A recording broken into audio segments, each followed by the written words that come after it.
Some of you guys already know this has been one video a day for 100 days, the first 100 days of 2025. This is going to be another hot tip for wholesalers. So I have Aussie Steve here, one of the largest, if not the largest wholesaler in New Orleans, really South Louisiana, because you guys are in Baton Rouge and some wink, wink other areas come into play here. But nonetheless, I want to give you guys a practical, tactical, insightful tip here. We're going to talk about he's very experienced, but together we partner and do a ton of dispo. So dispo is when it's selling wholesale deals, right? It's the buyer side. And so we've done a ton of that. Let's go ahead. What are the 3 tips for effectively joint venturing with another wholesaler? So when someone dispos your deal, when you partner with another wholesaler for them to dispo your deal, they're bringing the buyer. Yep. And a lot of people get this wrong. So pay attention if you're in the wholesale space. Steve, what are 3 tips for a wholesaler to effectively JV a property with another wholesaler? I think to do an effective joint venture, you really need to be a true partner on the deal. And what I mean by that is you want to share the assignment fee. I think a trend a lot of people do is like add your fee on top. There's this the concept of like, oh, your deal just you want like send it to your buyers and add your fee on top. Now that's just a really shitty experience. I don't know, sorry, I don't know if I'm you for Quaggat, but No, you can. but that's a really shitty. Okay, we speak French. That's a really shitty experience because like what you're doing by adding your fee on top, right? Let's say I'm trying to move this deal to my buyers. I add a fee on top. So my buyers are going to pay more to buy the deal from me. Well, you're not going to have many buyers very long, are you? Yeah. Like, because that's not a good It's concept. not a good model for your buyers to stick with you, because what if somehow that buyer finds you at, let's just say a wholesaler A is putting a deal at 50. You come in and say, hey, I've got buyers. And they're like, you're like, well, I'm putting it out for 60. You and I are both buyers. We've also wholesaled. If we see an email come in at 50 and then like, let's just say 24 hours later, we see it, or 6 hours later, we see it come in at 60. First of all, the dude at 60 considered a daisy chainer. Yep. They're nicks. They're like it's bad juju. Like we don't trust them. And then, I mean, who are we doing? What are we doing? We're going to the dude at 50. Yep. And so so they're them adding their fee on top. What is the better way? The better way is to do a joint venture agreement where you agree to share the assignment fee. Typically you're doing 50-50 seller and buyer, but that's debatable. You can change that, but typically it's 50-50 where the person who's got the selling contract will get 50% of the assignment fee. The person who's got the buyer will get 50% of it. And that way you're true partners and you're benefiting, in the same way. And that's just a better way to do it. It's just clearer. Yeah. You're adding more value to the buyers. So very much so, you need to have that joint venture contract. You are not a principal in the transaction without it. Yeah. And therefore you should not be marketing it. Also, that is how you protect yourself from getting paid.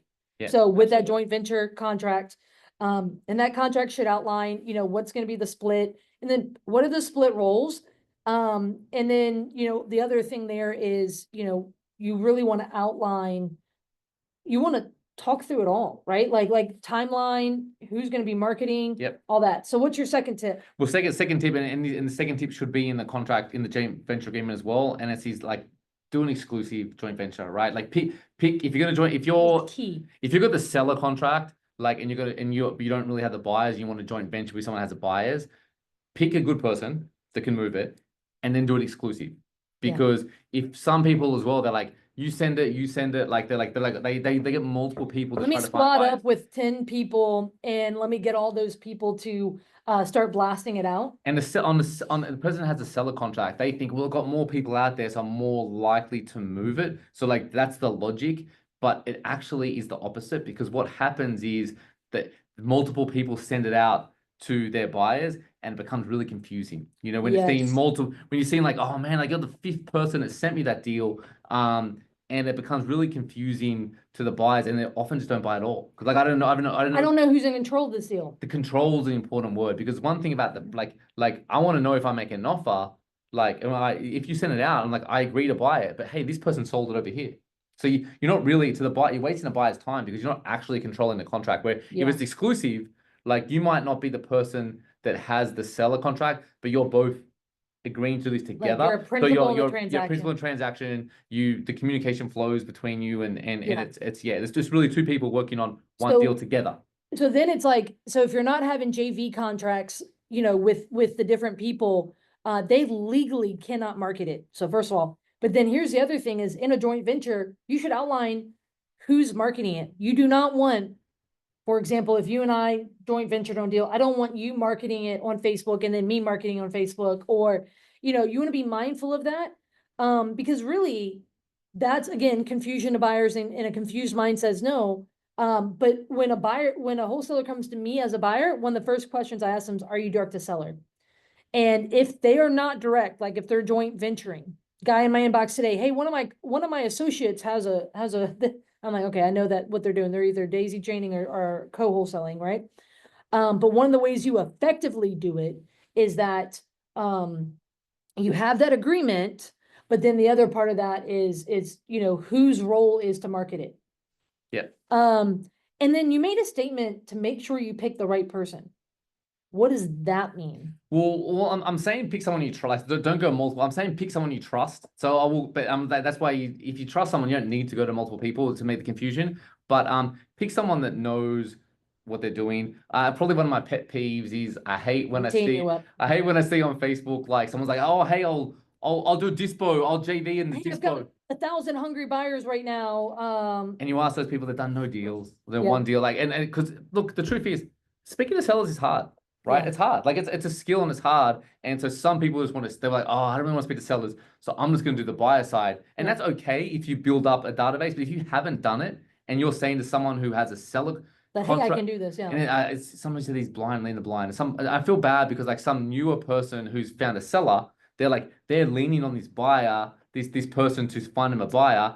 And if that person's not experienced, well, now You're putting the seller at risk. that you're putting the seller at risk, and that wholesaler who's dealing with the seller, they might have had good intentions, but they're now going to not deliver. They're going to do a bad job. They're going to burn their name. So, and that's huge because what you get is these people who will go buy a list of, let's just say 1,000 buyers, and they'll be like, hey guys, or I have this software that, if I put it on the Lyft software, then I can move deals. Again, if they're not familiar with the market, and then if these are buyers that they don't actually have relationships with, I'm on a ton of people's buyers list that they could claim me as a buyer they have, but they haven't talked to me. They don't know if I'm actively buying in this market. That list may be old as hell and they may not be active, right? An email address doesn't mean you got a buyer's list. They need to know who you are. I might share where I learned. I had this light bulb moment once when I had an out of state wholesaler, really good dude actually. He brought me a deal. He's like, hey, I got his deal. I can't move it. Like, will you move it for me? I'm like, yes, I can move it. I have buyers. Let me underwrite it. Always underwrite it first to make sure it's a deal. Because again, if you're dealing with, don't send out deals that aren't deals. Because you're gonna burn your list, right? So I underwrote it, and mostly I underwrite it. It's not a deal, and I'm like, oh my! I looked at my, hey, it's actually a deal. Like, yeah, man, I can move these for you. Like, when someone else can't move a deal, most of the time it's because the numbers are wrong. Yeah. But then so that's why you underwrite it because you're not trying to pass that through to your buyers. You're protecting your reputation. But you're like, okay, you're surprised it's a deal. What else happened? So okay, we signed a joint venture agreement, and I sent it out to my buyers, found a buyer, signed it, and we went to the closing. The buyer said to me, he's like, you know what, Steve? I saw this deal like before, but I didn't really look at it. I didn't look at it until you sent it to me. So the buyer had tried to market it, and I did know he marketed. We said like, you don't want to, but like I knew he marketed. I knew he didn't have much of a list, but he probably had the email address. So this guy was a real buyer, so he had the email address. Yeah. So he sent the email. The email got through to him. Yeah. But he actually opened it. The problem is most of the deals, most wholesalers send bad deals. Sorry, I said it. It's true. No. And I'm a wholesaler, but most wholesalers send bad deals. So, but that's the thing where it's like 98% of wholesalers, either they never send me a deal or they send me crappy deals, right?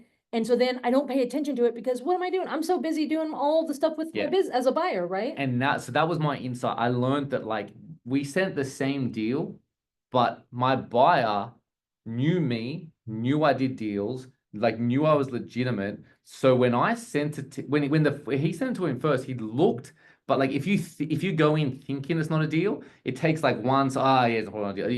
You're not spending any time looking at it because you think it's not a deal. When I sent the deal, he's like, oh, that could be my next deal. And so when I got that, that was a light bulb to go, you gotta make sure your buyers understand you're legit. You gotta build that relationship. You gotta build that brand with the buyers. And not all wholesalers, look, it takes a lot to become a legitimate wholesaler in a buyer's eyes.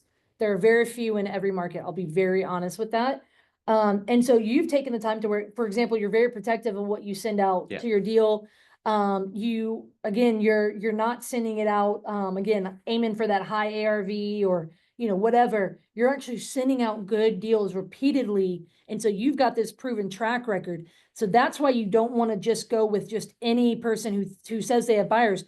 Basically, most people, if we boil it down to anything, when it comes to joint venturing and effectively joint venturing, and picking the person who you do, people just don't do due diligence on them, right? Because it's not like they're going to show you their buyers list. But I'm like, okay, so I'm not saying, hey, Steve, show me your buyers list. What I'm looking at is how frequently are you closing deals with buyers? That's the question. How and that's when people post, hey, in the area. When I say I've got buyers, it's like I'm always like, how many deals have you closed in this area? If they close a bunch of deals, awesome. But if it's nationwide, bullshit. Like that doesn't you know what I mean? Like if they're like, oh, we close 40 deals a month nationwide. By the way, in our market, just let me say, Investor Lift sucks. All right. And not that Investor Lift is Investor Lift is a really popular platform. People send out deals, right? And that's when it comes to dispoing deals, that's what everyone likes to use. The problem is it's been used so much that like for me, who has a good brand, like I did them for a year and I didn't renew them. And I didn't give them my database because like I realized that when you send out a deal through Investor Lift, it's just anyone can send deals out. So it's like even though there are good deals in there, just there's so many crap ones that you get Investor Lift fatigue and you just don't look at the deal, right? Yeah. So these people, I've got an Investor Lift subscription. It's like, cool. Yeah. Well, maybe in other markets, I don't know, but I tell you in New Orleans, you're not moving your deal through Investor Lift. Like, no, we frequently laugh over some of the deals that come through Investor Lift because again, they're so bad. It's just, I don't even give it any thought.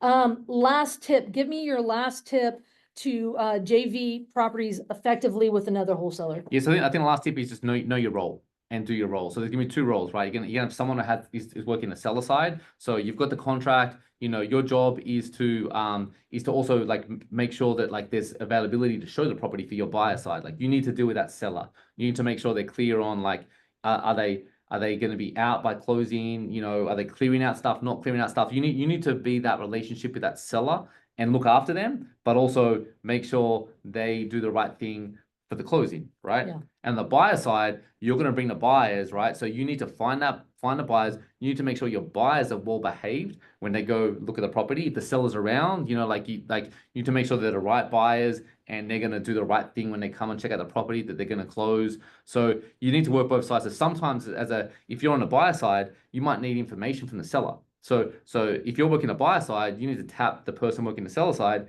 and I expect them to be able to go to the seller and get the information you need, and vice versa. The seller, like if the closing, hey, we close on this date. When are we closing? So just know your role. You're gonna work seller side or buyer side. Both of them are legit, and I do both. Like so I have my core markets where I'm really deep in buyers, and I won't JV on the buyer side for those markets.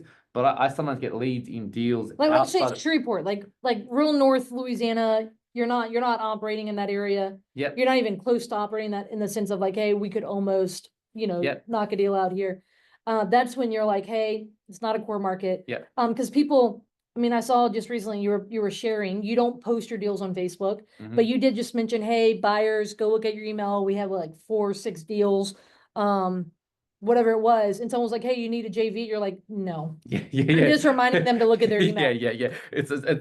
But no. But yeah, I don't post the deals, and like in my markets, there's no point JVing because I have enough buyers to move it, so there's no point me splitting it. But I do. Like in my markets, I'll JV as the buying person, and like if you have the selling deal. But in other markets, when I'm not deep in seller, I JV all day. If I have the seller and I don't have buyers in that market, I will then JV. So I go both ways. It just depends on where you are. So guys, look, Steve and I have worked together for many. Geez, we'd have to look back many years now. That ultimately, if you have a deal here in think Baton Rouge, South Louisiana, so the greater New Orleans area, the North Shore, and even South Mississippi, from Hattiesburg down to the Gulf Coast area. If you have a deal, so whether you're in Louisiana, whether you're out of Louisiana, you've got these, and you're like, hey, I either need help moving it. Look, first of all, it's best to come to us before you have it on contract because we could tell you the number, and it's a difficult market right now. So that's important because sometimes people come to us and we're like, that's just too high. I wish you would have come to us before because we would have told you we needed it lower. And then we can say whether we have the buyers to move it. The way you do that is you go to homebuyerlouisiana.com/Courtney. You fill out your name, your phone number, and then you say, hey, I want to JV this deal, and you give the information. This office has our team. They're going to reach out to you. This is going to be a deal that Steve and I would operate as one, and then we would split the assignment fee with you. And I promise you, when it comes to moving deals between both of our relationships, we're going to be able to, if it's a deal the numbers are right and we know we have buyers for, we're going to be able to move it with our experience level. Awesome. And that's a good tip coming early because again, like we move a lot of deals here. Like if the deal's priced right, we can move it. If it's not priced right, we're not miracle workers, and I won't send it. I just won't. So too often people want a JV, but they've already got the contract, and it's like, if that price is too high, I can't help you. So if you're gonna contract it, you're best to consult with a JV partner, or if you're operating somewhere else, someone else, make sure you know the right price. So when you contract it, then they can move it. All right, let's just recap real quick because I think we talked a lot of good things. If you want to effectively JV with another wholesaler, here's the 3 tips. Number 1 is share the assignment fee. Do a legitimate joint venture. Be partners in the deal. So let's just say you contracted at 40 and you want to send it out at 50, right? Then it would be 5,000 and 5,000. Yeah, you're 10K assignment fee, you're gonna split it. 50, yeah, 50. and not 50. Add your fee on top. Yeah. Okay. Second tip. Don't JV multiple people. So just pick one good person and do it exclusive. Pick a good operator, and that exclusive part, build that into your paperwork, right? And what is the third and final tip? Know your role. Like if you're working the seller side, do the best job of working at seller side. Get the seller on board, get the right price. And if you're the buyer side, make sure you bring good buyers. Make sure you get that deal moved fast. Bring real cash buyers that can close fast and deliver for the person on the seller side. Got it. All right, man. Let's do some deals, you guys.